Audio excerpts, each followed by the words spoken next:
So, Charlie, this time last year, you described the pre-election budget windfall as being like confetti thrown around at a wedding. It was a generous budget last year. There were tax benefits. In other words, they reduced the amount of income tax you had to pay. That benefited a single person by about €1,000, a couple and two earners, €2,000. There were energy credits of €250. There were double child benefits payments. We're not getting anything like that this year, nothing. There's targeted measures here for lower income people, nothing for the middle income, if you like, middle earners. So if it was like confetti being thrown around at a wedding last year, it's a bit of a funeral atmosphere to this one this year because it's quite down. It's quite a severe, tough budget. People are getting very little out of it. No energy credits, no adjustment whatsoever to the income tax credits and bans. Instead, we're seeing some increases in things and some targeted measures for the low-income people, but I don't even think they're going to do much for those people. They're quite low, really, given that we have so many people in energy poverty and food prices continue to increase. So a lot more was needed. Priorities were, it was decided that there needed to be fiscal restraint, which is fine.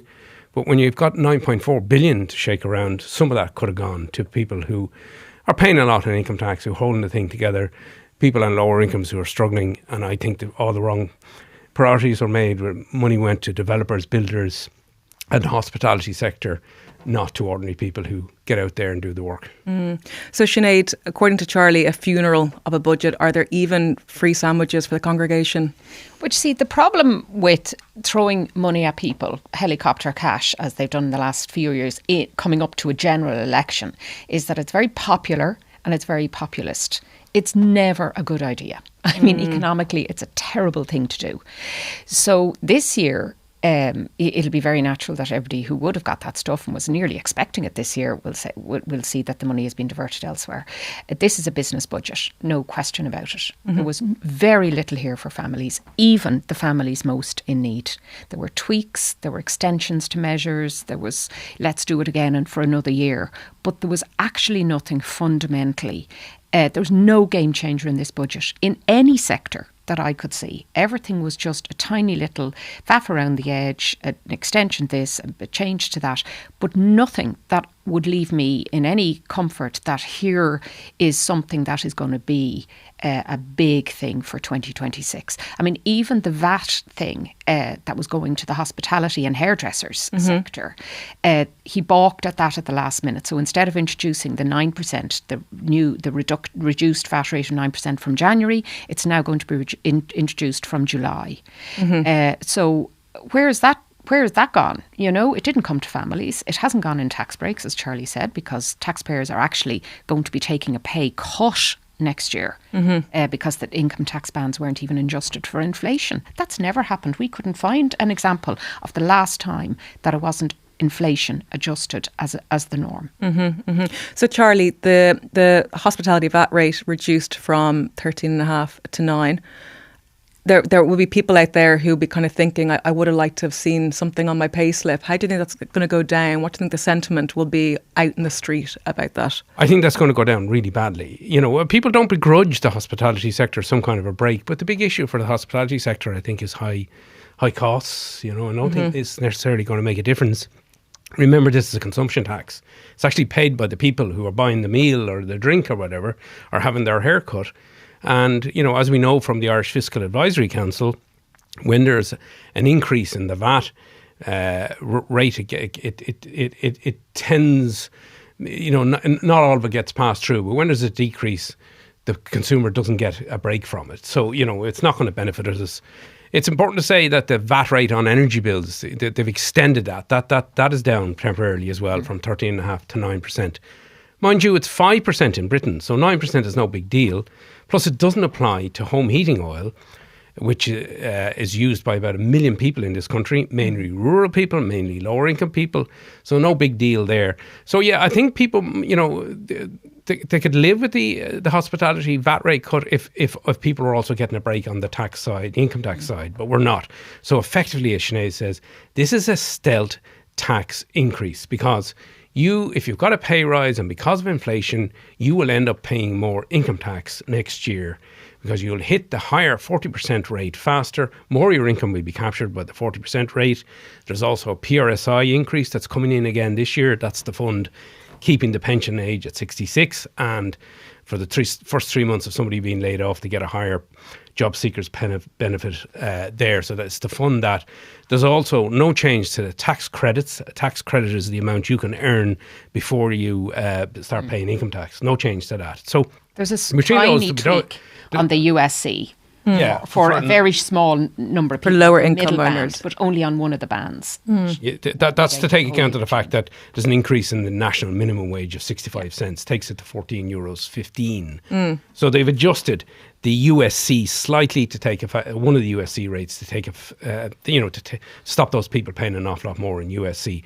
But there's been no adjustments to the USC as we've seen in other years where they widened the thresholds, which meant you paid less of your income on USC. So, and last year as well, they reduced one of the USC rates. So we've seen none of that. So it's a pretty severe budget. It's quite a shocking budget in terms of how severe it is. And come January, people might have been expecting to get a bit of a break in terms of what they're paying in taxes on their wages. They won't see it this year at a time when food prices are spiralling. Health insurance is going up. We're seeing 1 million people being hit by energy price rises at the moment. Food prices are just quadrupling. They're going through the roof. They're up about a third in the last 4 or 5 years. Yeah. So, and Pascal Donoghue mentioned that at the beginning of the budget, and that gave me a little bit of hope that he was going to do something for it. He said, food prices are only going, they're going in the wrong direction. So the only minor tweak, I mean, there's very little, in fairness, that any Minister for Finance or government can do to curtail food prices. I mean, there's pretty much all you can do is give people more money to spend on food. That wasn't done, obviously. The slight reduction in energy VAT is going to be offset by the carbon taxes that are due in October and indeed in April again.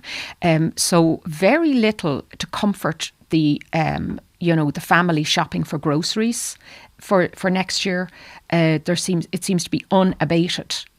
Those increases that will continue in a lot of sectors. And of course, Katie, we know that climate change has meant that some products which we all know and love, like coffee, chocolate, olive oil, certain dairy products, they are going to continue going up for reasons that have nothing to do with the budget.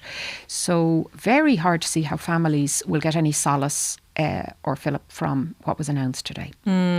Charlie, sorry, Katie, you could just accept you could accept that there's no changes to the tax bans, credits, that there was no energy credits. If something was done about the structural issues we have in this country, where we pay among the highest prices for electricity in the world, we have spiralling food prices. I mean, farm output prices are the highest in the EU at the moment. It's just a very expensive country. We come second or third in every survey across Europe in terms of the cost of living in this country. Was there even acknowledgement of that? We had kind of Pascal Donoghue, the Minister for Finance, kind of almost downplaying inflation, saying it's forecast to be about 2% next year. He said that forecast was approved by the Fiscal Council. Fine. It's not, that's 2% overall. Food is a multiple of that, going up by a multiple of that, Other energy prices are extremely high. And medical inflation, construction inflation, that's all rising multiples of 2%. But wages are not going up by the same amount. And certainly there was no tax break to counteract even that 2%. Yeah, I also think the budget was foolish in not giving people a break on the amount of tax they're paying. They'll actually end up paying more. The unions are now going to line up and seek pay rises. Already one of the big public sector unions has said this is a very tight budget for ordinary workers. Some of the national pay deals are coming to an end. They're going to seek more. So was the government here penny wise, pound foolish? I think it was a foolish thing to do to end up forcing people to pay more income tax next year. I think it's a very, very foolish thing to do. And I think people will rightly be annoyed by this. I think there'll be visceral annoyance at this, that people are getting so little from this budget.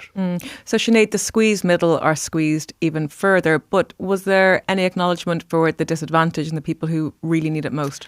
Social welfare benefits were flagged to go up by €10, and indeed they did. Now, there was some tussle in government, I believe, that it should have been 12 or maybe even 15. That didn't happen. It wasn't going to happen.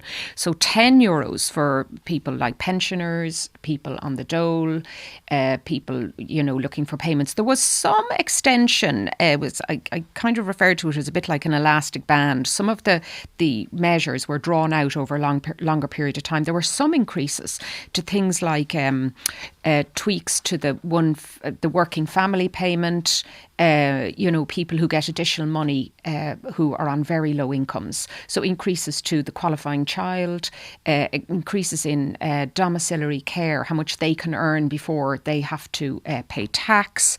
But actually nothing. No, I'm just not sure it's anything that anyone will notice in January and say, wow, I didn't realise that. That's amazing. I feel so much better. I just can't see it. A few more people were bought into the fuel allowance net. The fuel allowance is going up by €5. I mean, let's face it, for anybody out there paying their gas bill, their electricity bill, that's not even going to cover the increases announced by the suppliers for energy this year. So I think really nothing substantial there. Very disappointing. I mean, if this government purport to want to look after the most vulnerable in society, I didn't see it in this particular budget compared to last year. Charlie, what do you make of the word resilient being used? It seemed to be the buzzword between the two of them today. Yeah, well, look, they have been heavily criticised by the Central Bank, the Irish Fiscal Advisory Council, by the Economic and Social Research Institute, and warned repeatedly not to, overdo it and spend too much. So, words like resilience get used because they're trying to convince us all that they're being sensible and they're doing the right things. And of course, there's a huge element of that. They couldn't go crazy. But I just think, as Sinéad says, people need a break here. It's a very, very expensive country.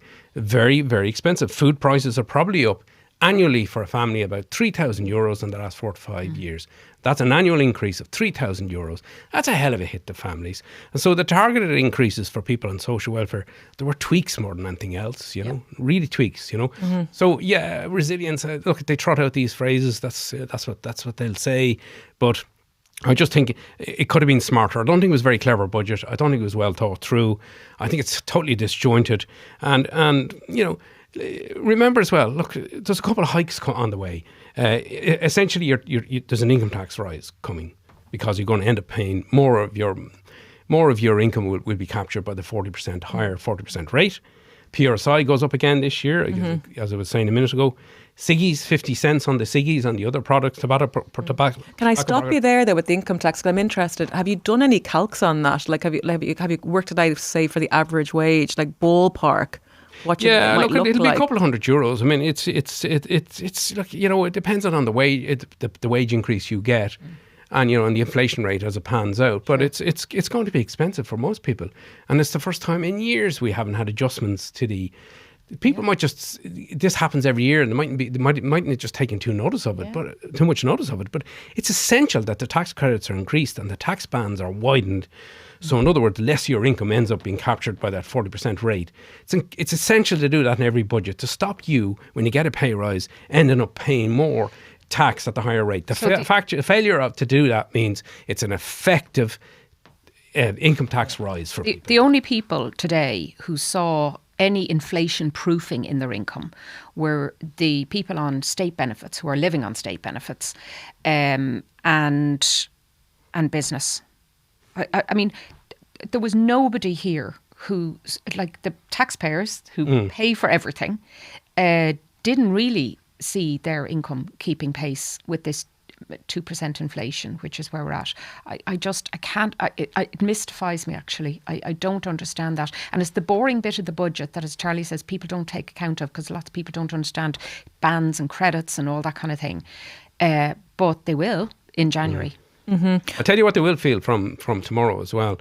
The price of petrol and diesel at the pumps will have gone up, because carbon tax traditionally goes up at the night of the budget, and it's up again this time. So the carbon tax on your petrol and diesel will add about 2.5 cents to your per litre, whether it's petrol or diesel. There's another increase because of the fuel mix, the renewable energy fuel mix in your petrol and diesel has to be changed. There has to be more renewables in your petrol. That's from January. So between those two, that's 5 cents per litre. And the carbon tax then impacts on gas and home heating oil from May. At least you'll get through the winter on that one. But so, that's an increase as well. And remember as well, people are getting letters this month as well. It wasn't announced in the budget today, but people are getting letters. I got one yesterday telling them that their property tax, their local property tax is going up. That has to be sorted out by the end of this year. You have to value your house on November the 1st, and you have to submit a local property tax return by November 7th. And then you pay it from next January, the higher amount. So people are going to be hit with a higher amount there because the valuations have gone up. You have to revalue your home. And your local authority in most of the parts of the country, about 20 local authorities, have put in the extra 15% that they're allowed to adjust it by, the local adjustment factor it's called. So you might get a double hit from that because the tax is going up for everybody, and your local authority may have whacked on an extra 15%. So all in all, I think people are going to feel it next year. They're going to be very, very annoyed because it continues to be an incredibly expensive country. Electricity prices are probably up €800 in the last 3-4 years. Health insurance up about €800. Motor insurance up about €300. Petrol maybe €300 in the last 4 or 5 years as well. Everything has got incredibly expensive in this country. Now, there was some breaks, like the student contribution fee is coming down by €500, and that's a permanent cut. But it was temporarily reduced by 1,000 last year, so you're getting half that this year. As I say, the VAT on energy comes down a bit, but there really isn't a lot there for people will look at this budget, have a quick glance at it, and go, don't like to look at that. Sinead, first-time buyers, is there any hope for them in today's budget? Not a lot, I'm afraid, Katie. There were some breaks for developers and contractors in the building industry. So, for instance, there is a tax break for brand new apartments. The VAT rate is going down from 13.5% to 9% for any developer who builds new apartments. Now, look, we know how long all that takes to do and to push through the system. So that is something that maybe might help in the future, and that might help a lot of first-time buyers who will be buying new apartments if it is passed on and, dare I say it, policed, because we don't know that that'll happen. There is tweaks to what's called the City Living Initiative. Now, this is the kind of the flat over the shop kind of thing. So there's more money. That was very... It was announced with great aplomb a couple of years ago, and hardly anybody availed of it. It was just a real damp squib of a measure. So they've thrown more money at that to try and pick up the pace on that, because there is a lot of dereliction. And to that end, there's been introduced a dereliction tax. So for houses that are deemed derelict, A, you can have a load of money if you want to do it up yourself, if you can afford to, or B, you're going to be taxed by 7% if you don't. Now, we weren't entirely told today how that's going to work, when it's going to work, but Pascal Donoghue was in no doubt that he would try and do it. But crucially, it can't take effect until 2028 because of other measures that have to be put through first. There's new legislation required for one.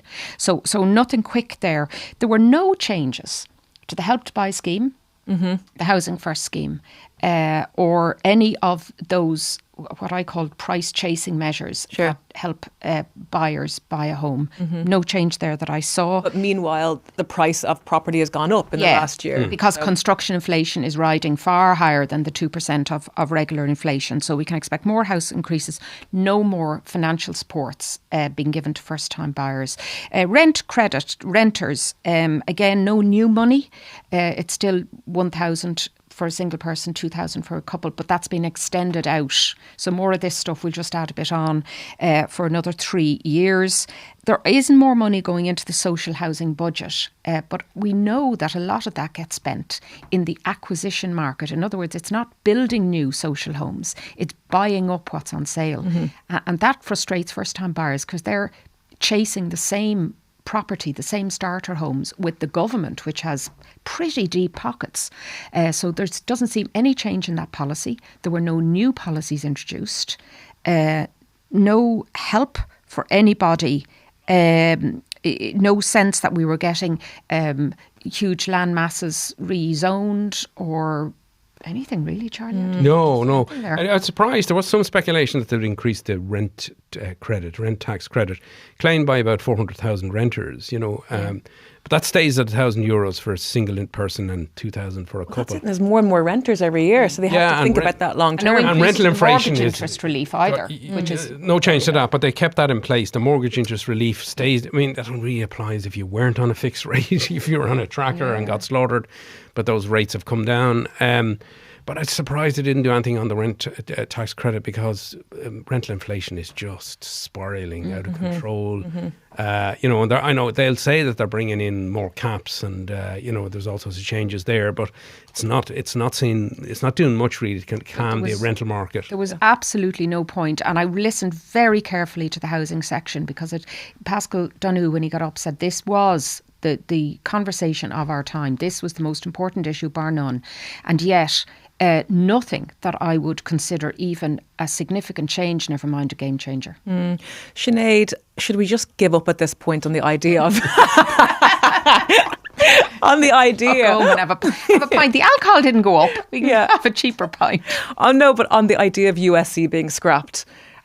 Listen, when it comes... It's like a barnacle on the side of a ship. Every tax that has ever been introduced started out as a temporary little measure, okay? USC is the worst of all, because it's not a tax, it's a levy. Now, that means it's based on all of your income. There's no mitigation against it whatsoever. There was a real plan to try and bring this down, because there was an austerity measure during the crisis when the whole country went to pot, and this was one of the things that was going to an additional tax to help us dig it out. Successively, governments have talked about bringing it down, and in the last year or two, as Charlie pointed out, they did actually do that. They tweaked with the rates, they dropped them. This year, one tiny band got one tiny change. So there was certainly no impetus to continue that downward move. And no mention of it. I can't see it happening. It's too much money at stake there. It's what, 4 or 5 billion euros. Take. And, with the uncertainty, to be fair to the government, there's a lot of uncertainty out there. Corporate tax is not seen as dependable. And, we don't know what's happening with tariffs, and it could change. What we have today could change tomorrow. So they have to be careful. So I just can't see USC changing. And people really dislike it. They see it as an austerity tax. Unfortunately, my pessimistic prediction will be that we're stuck with it. We're not getting rid of it, and any government that goes up and promises in the next election to be getting rid of it, I think they'll probably... It's too valuable. They're going to be mis-selling, I think. You can only really tackle one tax at a time, and they chose VAT this year. And VAT is another huge chunk. It's a quarter of the tax take. So if you're going to start cutting that and giving that back to certain people, whether it's on energy bills or to the hospitality and hairdressing sector, well, then you can't do it elsewhere. It's as simple as that, and they showed that in this budget. So income taxpayers got no tax break. The people paying USC, which is all the taxpayers, they got no tax break. Instead, it was given to businesses. Yeah. Well, look, before we wrap it up, winners and losers, Charlie, who was the big winner today? Who was the big loser? I think the winners were the building sector and hospitality, food and catering, Supermax and McDonald's. They're big winners, because it'll be hugely beneficial to them. We're talking millions of the VAT cut for them. So Pat McDonough and the people who run McDonald's, they will be happy today. The losers, anybody who's earning an income, self-employed or income earners, all of us will be paying more income tax next year. It's steadily done, but that's the way it's going to happen. Sinead, would you agree? I would, largely. Also, winners, I mean, it's marginal and it's a relative term, but those on social welfare at least got to keep pace with inflation. They got their extra €10, which they will be very grateful for. Minimum wage workers got what they get every year. Again, inflation proofed. Any aspiring vets out there would be very, I couldn't understand that. What's the basis of that? There is only one course in one college that provides veterinary training in Ireland. So a lot of people who were getting these mad high points, all the Irish mammies were delighted with them. They were having to go abroad, go to Scotland or go to the north to actually do the course. So the Southeastern Technological University, it's hard to keep up with all the new universities, but SETU and ATU, the Atlantic Tech University, they are being given 80 new places for veterinary trainees to go. So coupled with the 500 reduction in the money at that student contribution fees, everybody will be packing them off now to become vets. So the dogs and the cats are well looked after. The future dogs and cats of Ireland will be well looked after, and the rest of them hopefully would be well advised to go into building apprenticeship programs, because that's where the money is in the future. They were looked after. So well, look, so I think we should advise people to get to your nearest forecourt, petrol forecourt this evening. Fill up this evening if you can at all. Yeah. But don't expect a cheaper Big Mac. No. Won't get passed on. Cool. Thank you so much, guys, for both of you for joining me.